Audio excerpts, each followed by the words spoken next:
ದೇವ್ರು ನಮ್ಗೆ ಏನೇನ್ ವರಗಳು ಕೊಟ್ಟಾನ, ಏನೇನ್ ವರಗಳು ಅದಾವ ಅಂತ ಕೂಡ 12ನೇ ಅಧ್ಯಾಯದಾಗ ಹೇಳ್ತಾನೆ ನೋಡ. ಅಲ್ಲೇ 12ನೇ ಅಧ್ಯಾಯ 8ನೇ ವಚನ.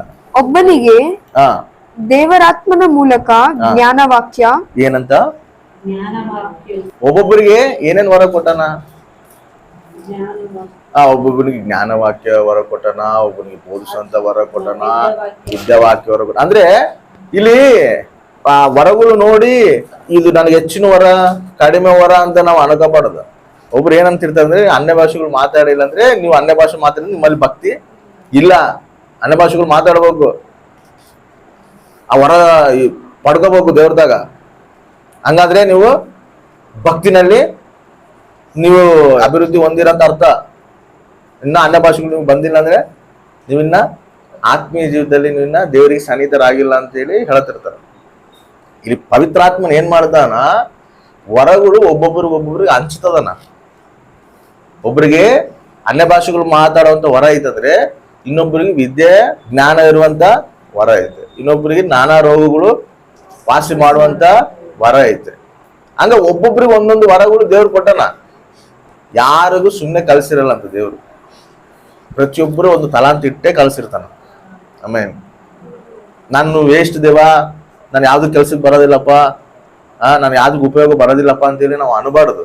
ಎದಕ್ಕೆ ಅನ್ಬಾರ್ದು ಅಂದ್ರೆ ನಾವು ಉಪಯೋಗ ಇಲ್ಲ ಅಂದ್ರೆ ನಮ್ಮನ್ನ ಸೃಷ್ಟಿ ಮಾಡುವಂತ ಸೃಷ್ಟಿಕರ್ತನ ಉಪಯೋಗ ಇಲ್ಲ ಅಂತ ಅರ್ಥ. ನಮ್ಮನ್ನ ಸೃಷ್ಟಿ ಮಾಡ್ಯಾನಂದ್ರೆ ನಾವು ಉಪಯೋಗರ ಇರ್ಬೇಕಂತೇನೆ ನಮ್ಮನ್ನ ಸೃಷ್ಟಿ ಮಾಡ್ಯಾನ. ನಮ್ಮಲ್ಲಿ ಏನೋ ಒಂದು ತಲಾಂತ ದೇವರು ಇಟ್ಟೆ ಕಲಿಸಿರ್ತಾನ.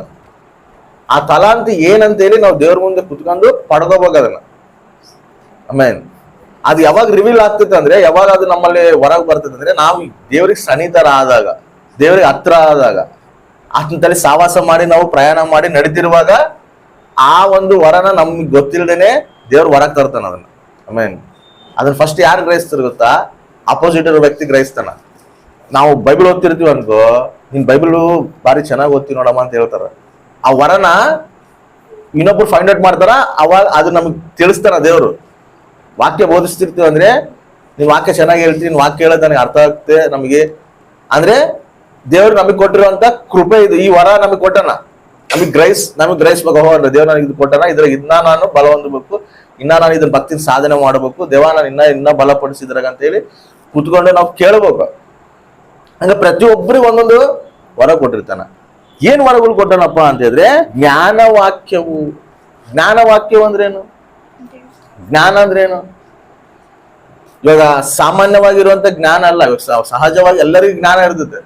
ಏನ್ ಜ್ಞಾನ ಇರ್ತೈತೆ? ಇವಾಗ ಒಬ್ರಿಗೆ ಏನಾದ್ರೂ ಮನ್ಯಾಗ ಸಾರು ಮಾಡ್ಬೇಕು ಅನ್ಕೊಂಡಿವಿ ಅನ್ಕೋ, ಸಾರು ಮಾಡ್ಬೇಕು ಅನ್ಕೊಂಡಿವಿ, ಒಂದು 100 ರೂಪಾಯಿ ಕೊಟ್ಟು ಸಾರಿಗೆ ಬೇಕಾಗಿರುವಂತ ವಸ್ತುಗಳು ಏನಾದವು, ಸಾಮಾನುಗಳು ಏನಾದವು ತಗೊಂಬರೋ ಅಂತೇಳಿ ಕಲಿಸಿರ್ತೀವ.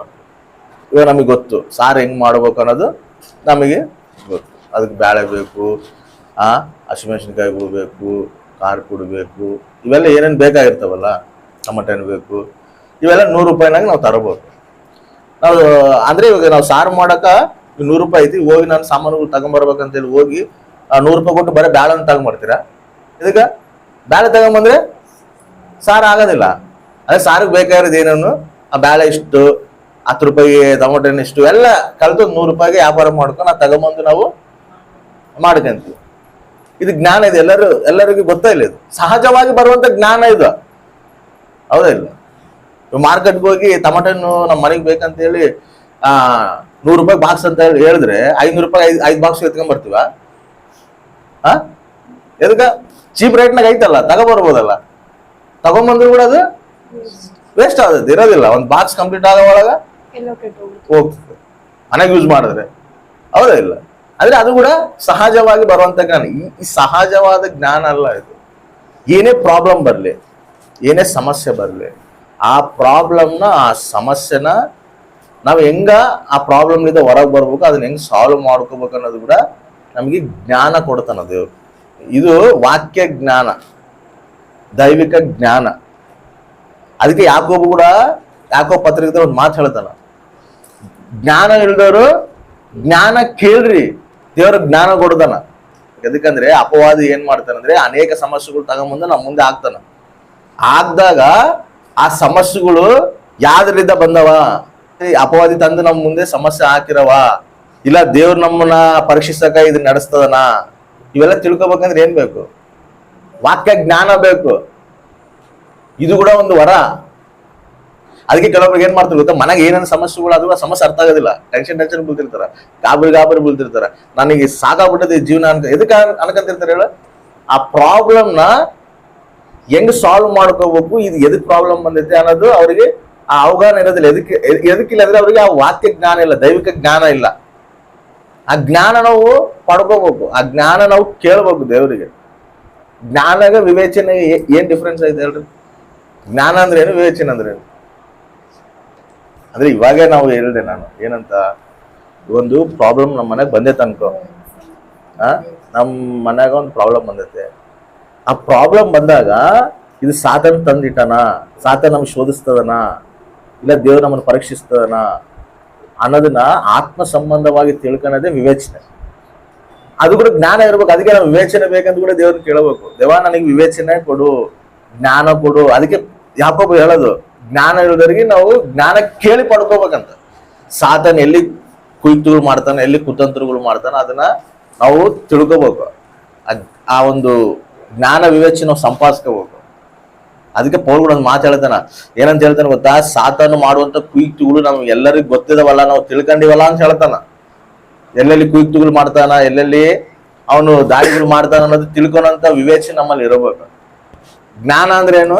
ಈ ಒಂದು ವಿವೇಚನೆ ಮಾಡಿರ್ತೀವಲ್ಲ, ಎಲ್ಲೆಲ್ಲಿ ಸಮಸ್ಯೆಗಳಿದಾವ, ಎಲ್ಲೆಲ್ಲಿ ನಮಗೆ ಪ್ರಾಬ್ಲಮ್ಗಳು ಬರ್ತದವ ಅಂತೇಳಿ ತಿಳ್ಕೊಳೋದು ವಿವೇಚನೆ. ಈ ಪ್ರಾಬ್ಲಮ್ಗಳು ತಿಳ್ಕೊಳೋದನ್ನ, ಈ ಪ್ರಾಬ್ಲಮ್ ಹೆಂಗ್ ಸಾಲ್ವ್ ಮಾಡ್ಬೇಕಂತೇಳಿ ನಾವು ಪ್ರಯತ್ನ ಪಡ್ತೀವಿ ನೋಡು, ಅದು ಜ್ಞಾನ. ಅರ್ಥ ಆಯ್ತಾ? ಎರಡು ಡಿಫ್ರೆನ್ಸ್ ಗೊತ್ತಾಯ್ತಾ? ವಿವೇಚನೆ ಅಂದ್ರೆ ಏನು?